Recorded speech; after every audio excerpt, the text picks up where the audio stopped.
Halo semua. Gimana nih Kang kabarnya? Alhamdulillah baik. Gimana juga nih sebagai sekretaris Infokom ya? Gimana Iya, kabarnya? Alhamdulillah baik juga. Kita kan udah Ramadan ya Kang, udah sebulan gitu nih melaksanakan Ramadan berpuasa gitu. Kira-kira gimana sih menurut Kang Jaki tuh Ramadan tahun ini ada yang beda nggak sih? Ramadan tahun ini ada yang beda gak ya? Ada sih ada. Apa tuh? Terutama dari status. Ya, Status nih. Status. Apa tuh? Ramadan sebelumnya kan masih single. Hmm. Sekarang alhamdulillah udah nikah. Alhamdulillah banget ya. Iya. Jadi sekarang di rumah itu nggak sendirian. Biasanya bangun sahur masak sendiri, gitu kan. Mau buka puasa masak sendiri. Sekarang ada yang nemenin lah masak. Dimasakin juga dong. Dimasakin juga pastinya. Mungkin bedanya itu, selain itu ada lagi gak yang beda gitu Kang? Pembeda di bulan Ramadan mungkin dari ini ya, dari kegiatan di kampus mungkin kalau misalnya sebelumnya itu di bulan Ramadan itu saya sebagai anggota bidang keagamaan gitu. Jadi cuma mengurusi proker-proker yang ada di bidang keagamaan itu aja gitu. Jadi kalau sekarang kan alhamdulillah kayak tadi Teh Bia juga narasumber pertama gitu kan, naik jabatan ya dari sekretaris ke kahim. Alhamdulillah saya juga diberikan kesempatan untuk naik jabatan dari anggota keagamaan sekarang jadi wakil ketua himpunan. Jadi lumayan juga lah kerjanya gitu kan. Selain sekarang udah berumah tangga, di rumah ngurusin rumah juga, ngurusin terutama hal yang harus dipenuhi terhadap keluarga. Sekarang juga harus mengurusi himpunan juga sebagai wakil ketua himpunan gitu. Itu paling bedanya. Iya mungkin apalagi ditambah selain kegiatan organisasi, kuliah juga kali ya Kang selama Ramadan. Iya, selain organisasi, kuliah juga. Apalagi kan tugas-tugas kuliah tahu sendiri lah ya. Tugas-tugas dia. Sekarang juga kan saya selain kuliah itu di luar ngajar juga ya. Ngajar juga. Jadi lumayan lah, lumayan padat agendanya. Berarti produktif juga ya kegiatannya selama Ramadan ini, padat banget gitu. Cukup produktif. Produktif. Kalau menurut Kang Jaki nih, keutamaan Ramadan itu apa aja sih? Keutamaan Ramadannya, aduh, kayaknya ini pertanyaan karena saya mantan bidang keagamaan kayaknya. Jadi tanya kayak gini. Keutamaan Ramadan banyak sih ya sebenarnya keutamaan Ramadan itu. Yang pertama, Ramadan itu bulan turunnya Al-Quran. Siapa yang nggak tahu sih bulan Ramadan itu bulan turunnya Al-Quran gitu kan? Sudah dijelaskan juga dalam Al-Quran di surat Al-Baqarah gitu kan, yang berbunyi Syahrul Ramadan alladzi unzila fil Quran hudal linnas wa bayyinatin minal huda wal furqan gitu kan. Itu dalilnya sebagai acuan kalau Al-Quran itu turun di bulan Ramadan. Kemudian juga masih banyak keutamaan lainnya seperti bulan Ramadan itu bulan di mana pintu-pintu neraka itu dikunci dan pintu-pintu surga itu dibukakan. Nah, maksud di sini itu kan rahmat Allah itu sangat luas dan ampunan Allah itu sangat besar juga, seperti itu. Nah juga tadi kan ampunan Allah sangat besar. Keutamaan bulan Ramadan juga adalah bulan yang penuh dengan ampunan. Ketika kita melaksanakan ibadah, maka ibadah yang sesuai dengan tuntunan hadis ya, maka dosa-dosa kita yang telah lalu itu akan diampuni. Contoh seperti ada 3 hadis yang sangat masyhur ini, yaitu salah satunya yang man shoma ramadhana imanan wa ihtisaban ghufira lahu ma taqaddama min dzambi. Barang siapa yang puasa Ramadan dengan penuh keikhlasan dan harapan pahala hanya dari Allah, maka dosa-dosanya akan diampuni setahun yang telah lalu, dosa-dosa yang lainnya akan diampuni gitu kan. Juga masih banyak yang lainnya nggak bisa disebutin satu persatu gitu. Saking banyaknya berarti ya Kang. Masya Allah banget ya ini. Banyak banget gitu keutamaan Ramadannya. Berarti bulan Ramadan itu benar-benar mulia mulia banget ya Kang. Iya betul. Di sini kita ada games kali ya, bisa kita sebut games tentang mitos atau fakta nih tentang di bulan Ramadan ya. Aduh, mitos atau fakta. Mudah-mudahan bisa jawab ya. Harus dong, harus bisa. Nih yang pertama ini ada katanya kalau nelan ludah pas puasa tuh bikin batal ya Kang. Nelan ludah pas puasa bikin batal. Nah, mitos atau fakta ya? Apa tuh? Bisa jadi mitos, bisa jadi fakta. Ada dua kemungkinan ya. Karena ini kan menyangkut hukum ya. Jadi biasanya dalam hukum agama itu ada beberapa pendapat ulama. Karena ulama dalam Islam itu kan dibagi menjadi 4 ya. 4 ulama fikih, madhab yang 4 itu.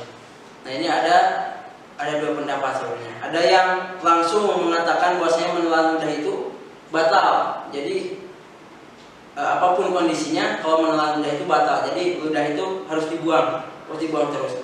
Tapi ada pendapat lain juga, kalau menelan ludah itu tidak batal, tapi dengan syarat ludahnya itu memang yang ada di sekitaran mulut itu, kemudian tertelan. Nah, itu tidak apa-apa.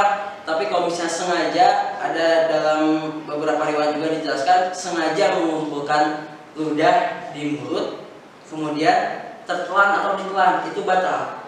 Karena itu sengaja mengumpulkan ludah. Atau yang lebih jorok mungkin ya, lebih jorok lagi, menelan ludah batal atau enggak ya, udah keluar dimasukin lagi gitu kan, itu jorok juga, membatalkan juga kayak gitu. Nah, itu mungkin seperti itu. Jadi bisa mitos, bisa fakta juga. Ada 2 kemungkinan berarti ya. Iya. Terus nih yang kedua, muntah tidak sengaja pada saat perjalanan katanya dapat membatalkan puasa. Mitos atau fakta nih Kang? Mitos. Ya, Gimana mitos. tuh? Kalau muntah tidak sengaja itu tidak membatalkan puasa. Karena yang namanya muntah orang nggak ada yang tahu kan ya. Ibu hamil misalnya muntah-muntah, sedangkan dia lagi puasa, itu kan nggak sengaja karena bawaan dari hamilnya itu. Iya. Nah itu kan, jadi sebenarnya yang pendapat yang kuat itu tidak membatalkan puasa. Nah yang membatalkan itu seperti apa? Disengaja. Misalnya memasukkan jari ke dalam tenggorokan sampai muntah. Nah itu hal tersebut membatalkan puasa. Terus juga bisa karena apa? Karena dia itu tidak bisa bekerja keras, tapi memaksakan bekerja keras sampai muntah. Nah itu juga ada beberapa pendapat yang mengatakan membatalkan puasa karena melampaui batas kesanggupan dia dalam berpuasa itu. Itu kali ya Kang. Iya. Terus ada lagi nih yang ketiga, katanya kalau nangis saat puasa itu bikin batal puasa, emang ya Kang? Itu mitos juga. Mitos. Nah itu banyak diucapkan sama orang-orang tua, sama anak kecil biasanya kan. Sama anak kecil, jangan nangis nanti batal puasanya katanya.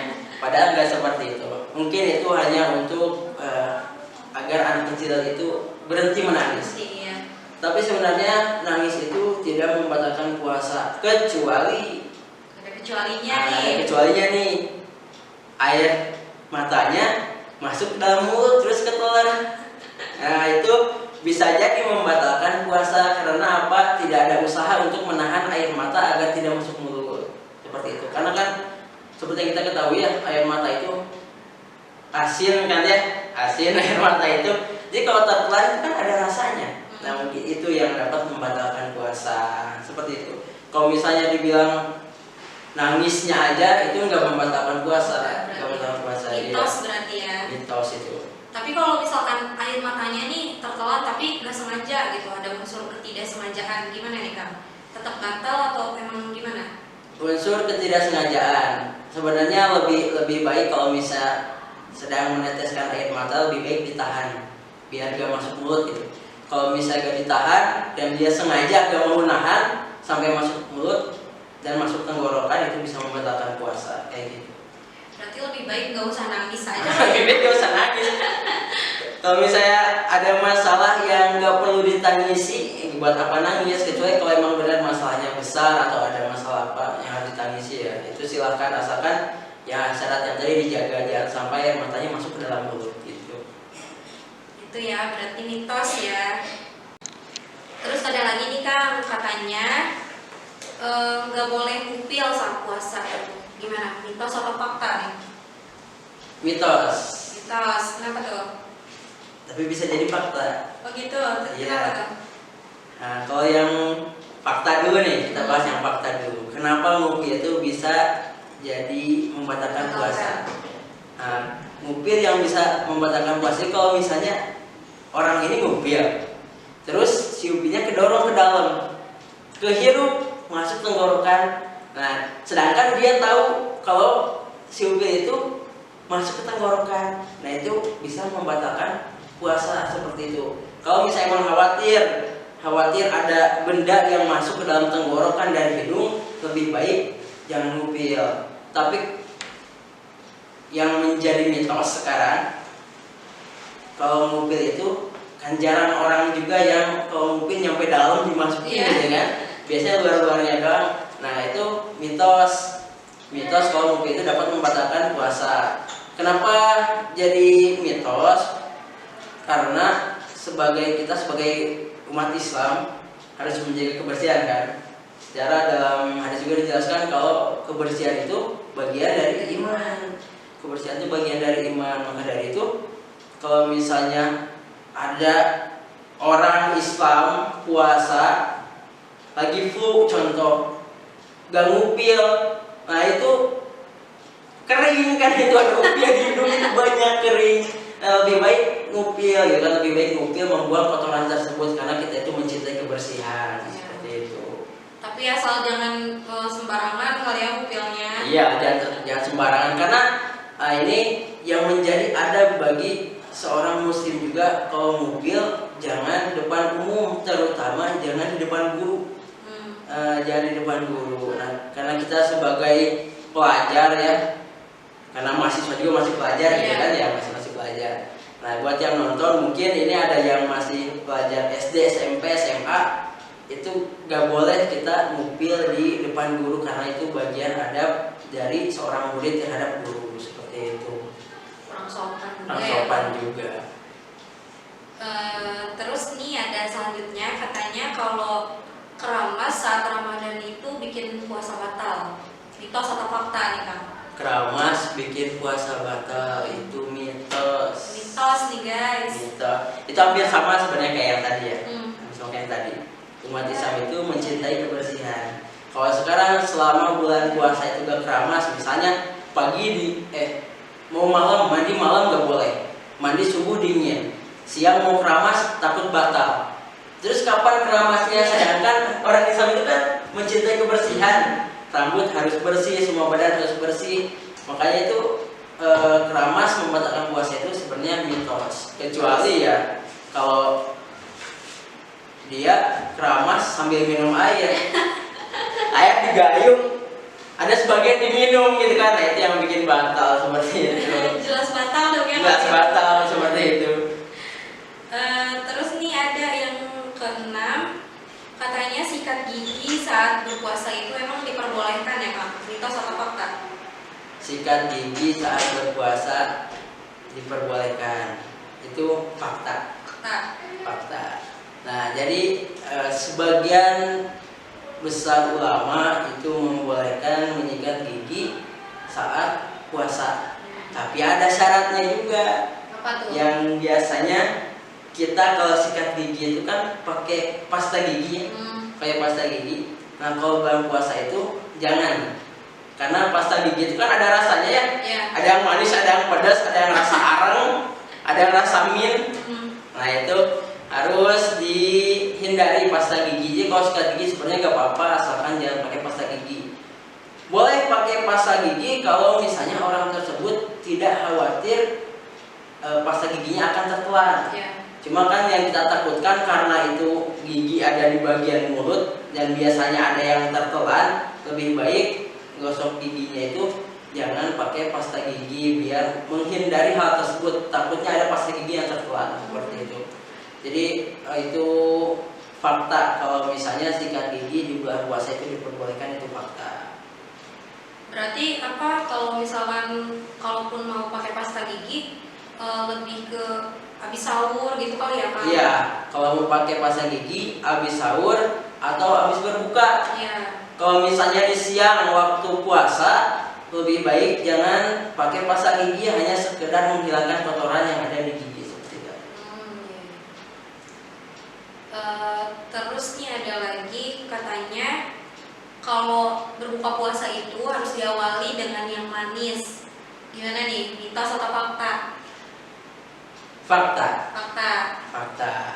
Buka puasa itu harus diawali dengan yang manis, karena dalam anjurannya buka puasa itu harus dengan kurma. Dalam hadis disebutkan biru tobin au bitamrin, dengan kurma basah atau dengan kurma kering. Kalau misal tidak ada, di dalam hadis dijelaskan juga boleh dengan seteguk air. Nah, boleh dengan seteguk air. Jadi yang menjadi acuan kalau buka puasa harus dengan yang manis itu ya hadis tadi, karena rasa kurma itu manis. Emang ada rasa kurma pahit ya? Belum nemu ya. Kurma asin ada kan? Nggak ada juga.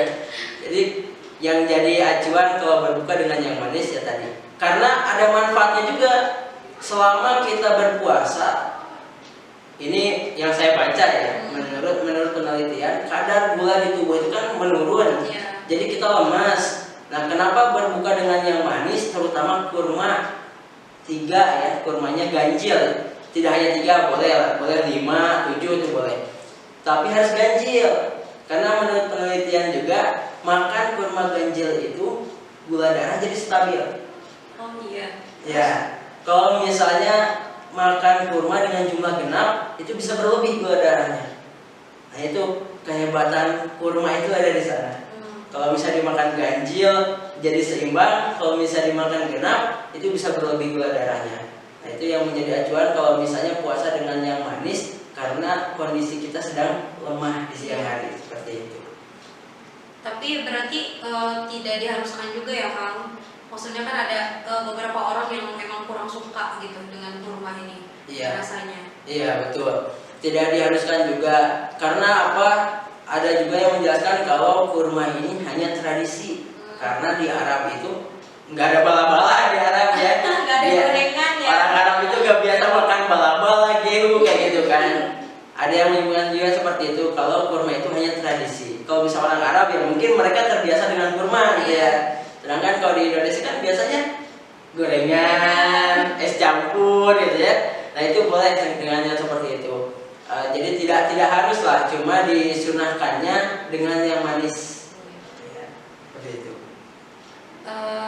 Terus yang ke-8 ada katanya puasa kodo jika batal dengan sengaja akan menambah jatah puasa kodonya nih Kang. Mitos atau fakta? Kalau ini saya belum bisa menentukan antara mitos atau fakta, karena di sini ada 2 pendapat dan keduanya sama kuatnya itu. Keduanya sama kuatnya. Jadi kalau puasa kodo batal, apakah kodonya bertambah atau tetap gitu ya? Iya. Nah, ada satu pendapat yang menyebutkan kalau kodonya itu jadi bertambah. Misalnya bolong di bulan puasa itu 1 minggu karena haid contoh. Kemudian diganti di bulan lain. Di bulan lain, asalnya batal 7 hari, pas diganti ternyata dia batal di saat mengganti itu, saat mengkodok. Maka dia harus mengkodok lagi, kodonya jadi tambah. Asalnya 7 jadi 8. Nah, ditambah. Nah, itu yang menyebutkan seperti itu alasannya karena puasa kodo itu termasuk puasa wajib. Jadi kalau misalnya batal dari kodonya, maka harus diganti dengan kodo yang lain. Tapi kodo yang sebelumnya juga harus tetap dijaga. Nah, seperti itu. Kemudian ada juga yang menyebutkan kalau puasa kodo kemudian batal itu tidak bertambah. Kenapa? Karena tetap saja yang dihitung itu yang batal ketika bulan Ramadan. bukan batal ketika kodok. Itu pendapat, ada dua pendapat. Jadi gak bisa nentuin kalau misalnya ini mitos atau fakta karena dua pendapat ini sama-sama kuat gitu. Berarti kalau misalkan kita nih mau kodok gitu, harus nanti kemana gitu? Kalau semisal kita pas kodok itu batal, harus ngambilnya keputusan yang mana, Kang? Untuk mengambil keputusan yang mana, kalau misal lagi kodok, ternyata kita batal, nah, kita kembali dengan ilmu yang pernah kita dapat. Kira-kira kita harus ulang lagi sesuai jumlah yang batal di bulan Ramadan, atau kita harus tambah satu karena kita batal waktu kodok. Jadi kalau saran saya lebih baik di kodonya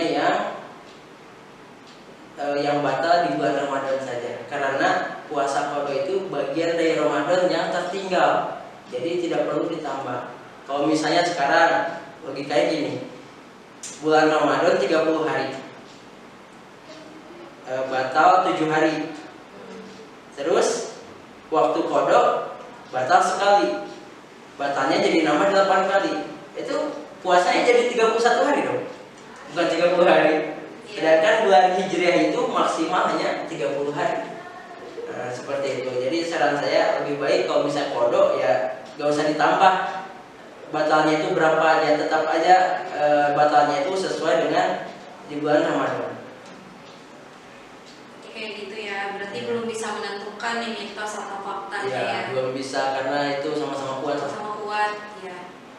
Terus nih ada lagi ya Kang, katanya kalau renang pas kita puasa tuh bisa bikin batal puasa ya Kang? Mitos atau fakta?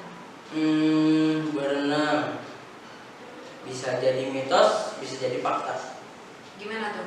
Nah, kalau yang mitos, karena kan berenang itu niatnya juga bukan untuk minum air kan, tapi untuk olahraga. Nah, itu yang menjadi mitos. Tapi di sini lebih kuat yang fakta. Kenapa lebih kuat yang fakta? Karena kalau kita renang, itu napasnya kan pakai mulut ya. Napasnya pakai mulut, bukan pakai hidung. Nah, saya juga pernah merasakan gitu kan, kalau misalnya renang, pasti lah di sini pasti pernah renang gitu ya. Pasti pernah renang. Kalau misalnya kita napas waktu renang itu suka ada aja air yang ketelan gitu ya. Nah, itu yang membatalkan puasa seperti itu. Makanya dikhawatirkan ketika berenang itu airnya ketelan, maka berenang ini disebut fakta dapat membatalkan puasa dan hukumnya disebut makruh. Haram itu tidak, cuma makruh. Khawatir ada yang tertelan. Nah, seperti itu. Sama dulu sempat trending di Twitter itu ya. Ada yang bertanya, gimana kalau misalnya lagi mandi gayungnya ketelan? Gayungnya ketelan, apakah membatalkan puasa atau tidak? Gitu. Nah, kalau kayak gitu kan syarat berpuasa itu berakal. Syarat puasa itu berakal ya. Kalau yang nanya kayak gitu kan mana ada gayung ketelan? Berarti dia sendiri yang batal gitu kan. Nah, sampai seperti itu. Jadi menghindari mandi juga sebenarnya jangan terlalu banyak mengguyur kepala kalau di bulan puasa, saat berpuasa. Nah, khawatir juga ada yang masuk dalam mulut terus tertelan. Nah, jangan terlalu banyak menyiram kepala aja seperti itu. Mandi keramas silahkan, asalkan airnya atau asalkan jangan ada sesuatu yang masuk ke dalam tenggorokan. Nah, itulah. Kalau misalkan masuknya melalui telinga gitu Kang, saat berenang gitu atau saat mandi? Masuknya melalui telinga. Nah, kalau telinga itu sebenarnya kan nggak masuk bagian pencernaan ya. Telinga itu nggak masuk bagian pencernaan. Jadi yang bisa membatalkan itu kalau misalnya sampai dari lubang itu ada sesuatu yang masuk ke bagian pencernaan. Kayak dari hidung masuk ke pencernaan. Mata juga nih, mata. Kadang kalau kita pakai obat tetes mata itu yang kerasa pahit di tenggorokan. Nah, itu makanya obat tetes mata itu ada yang memakruhkan, bahkan ada yang mengharamkan. Karena khawatir ketika puasa tertelan. Nah, jadi yang bisa membatalkan itu lubang-lubang yang langsung menyambung dengan pencernaan. Itu yang bisa membatalkan puasa. Berarti lebih kuat ke faktanya ya Kang, kalau berenang ini membatalkan ya. Iya, membatalkan. Terus ini, wow, udah yang terakhir aja nih Kang. Yang terakhir katanya kalau tidur ini bisa menambah pahala nih pas puasa. Gimana nih? Mitos atau fakta ya? Ini masuk ke mitos. Mitos. Yalah, puasa itu kan bulan puasa itu bulan ibadah. Tapi ini lebih banyak tidur daripada beribadah. Ya maka tidurnya masuk beribadah ya enggak gitu kan. Jadi ini mitos. Tidur secukupnya. Yang dimaksud tidur menjadi ibadah itu kalau misal kita setelah ibadah di bulan puasa, contoh nanti kan 10 hari terakhir sebelum Idul Fitri itu kan ada itikaf ya. Nah biasanya di masjid itu kan ibadah terus di dalam masjid. Misalnya sholat udah dapat misalnya 100 rakaat nih sholat sunnah, capek pengen tidur dulu. Nah tidur yang seperti itu yang jadi ibadah. Kalau misalnya kita capek ibadah, tidur sejenak biar nanti pas bangun itu seger lagi ibadah lagi. Nah itu tidur yang menjadi ibadah. Tapi kok sekarang suka ada orang kan kalau di Indonesia itu terkenal dengan kuliah subuh ya. Habis subuh itu ada kuliah subuh. Habis kuliah subuh tidur. Tidur bangun-bangun zuhur sholat, setelah zuhur tidur lagi. Itu bukan ibadah yang itu maksudnya, tapi itu kebo. Malas itu. Iya, jadi tidur saat puasa itu tidak termasuk bagian dari ibadah. Berarti mitos ya. Nah, karena pertanyaan sama games kita udah selesai nih ya Kang, mungkin kita cukupkan aja. Makasih banyak nih Kang Jaki udah menyempatkan hadir gitu di podcast kita hari ini. Ya, terima kasih kembali sudah mengundang saya ke podcast ini gitu kan. Sebuah kehormatan bagi saya. Mungkin nanti next project juga ya bisa kita undang lagi ke sini ya. Boleh tuh, ditunggu sekali itu. Dengan durasi yang lebih panjang lagi mungkin bisa nanti ya. Iya. Nah, gimana? Seru banget kan tadi podcastnya dengan dua narasumber kita tadi dari Wakahim dan juga dari Kahim kita. Karena emang waktu kita yang terbatas ya, mungkin di next project atau di next podcast kita bakal lebih panjang lagi durasinya. Mungkin untuk podcast yang sekarang kita cukupkan dulu ya. Sampai jumpa teman-teman. Semoga sehat selalu. Selamat Hari Raya.